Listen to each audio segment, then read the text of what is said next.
Ya, alhamdulillah barusan tidak lebih dari lebih kurangnya setengah jam kita sudah menyepakati semua unsur rapat yang kita undang menyetujui ya. DPR yang diwakili oleh seluruh pimpinan dan anggota Komisi 2, kemudian pemerintah diwakili oleh Menteri Hukum dan HAM, memang sengaja kita undang ya.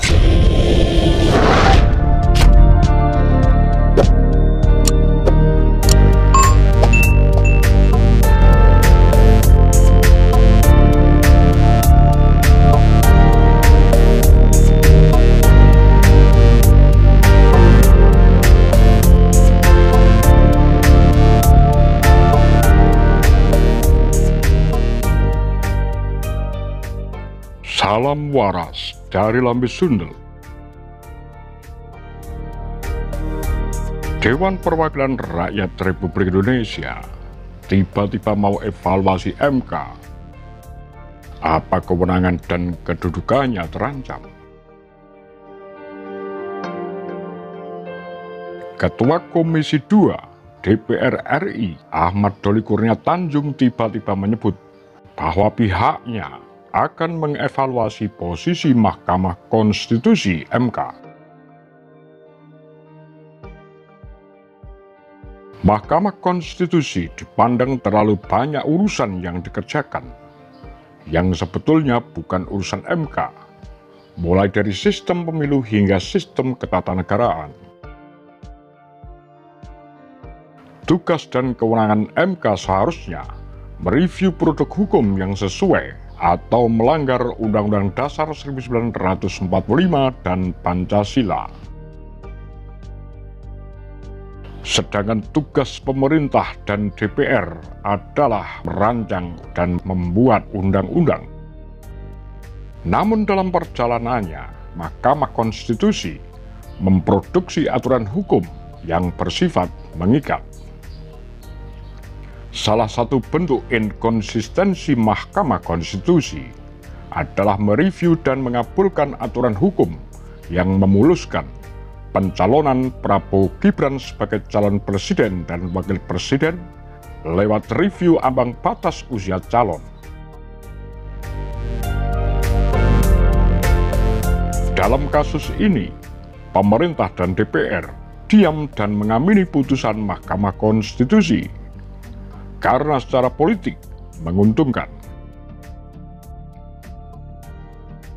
Di sisi lainnya, Majelis Kehormatan Mahkamah Konstitusi (MK) menyatakan bahwa keputusan MK tersebut cacat hukum dan cacat norma etik.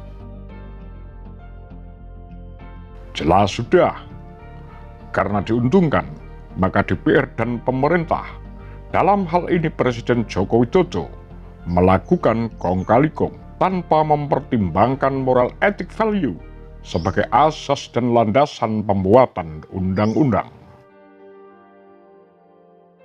Sekarang lihat, giliran kedua lembaga negara ini tidak diuntungkan dalam urusan pilkada. Mereka merespon dengan cepat hasil putusan MK yang memuat calon gubernur atau wakil gubernur berumur minimal 30 tahun saat ditetapkan sebagai calon, dan bukan saat calon terpilih dilantik. Putusan Mahkamah Konstitusi ini sekaligus menganulir putusan Mahkamah Agung yang meloloskan Kaisang.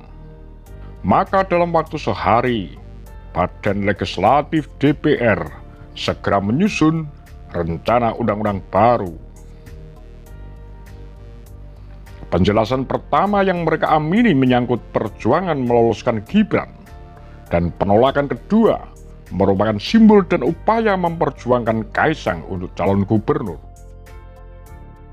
Jadi jelas, Dewan Perwakilan Rakyat dan pemerintah, dalam hal ini Jokowi, tidak melakukan kerja untuk kepentingan rakyat, melainkan upaya memperjuangkan politik dinasti dan kelompoknya. Politik dinasti boleh, asalkan dilakukan dengan patuh pada undang-undang dan aturan main. Tidak serta-merta dengan menggunakan sandera politik para ketua partai untuk merubah aturan sesuai kepentingan mereka. Dan yang lebih mengerikan lagi, menggunakan lembaga peradilan untuk memperjuangkan kepentingan dinastinya. Ini adalah kasar dan kotor. Seperti halnya Mahkamah Konstitusi, Mahkamah Agung, dan peradilan lainnya. Semua digunakan dengan intervensi dan maksud mendukung kepentingan politiknya. Sekarang, Dewan Perwakilan Rakyat akan mengevaluasi MK. Kuak, kuak, kuak, kuak, kuak. Ngaku saja.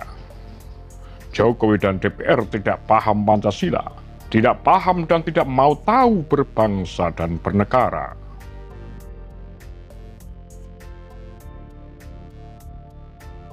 Apa komentar Anda? Demikian Kura-Kura, Takar Lambe Sundel.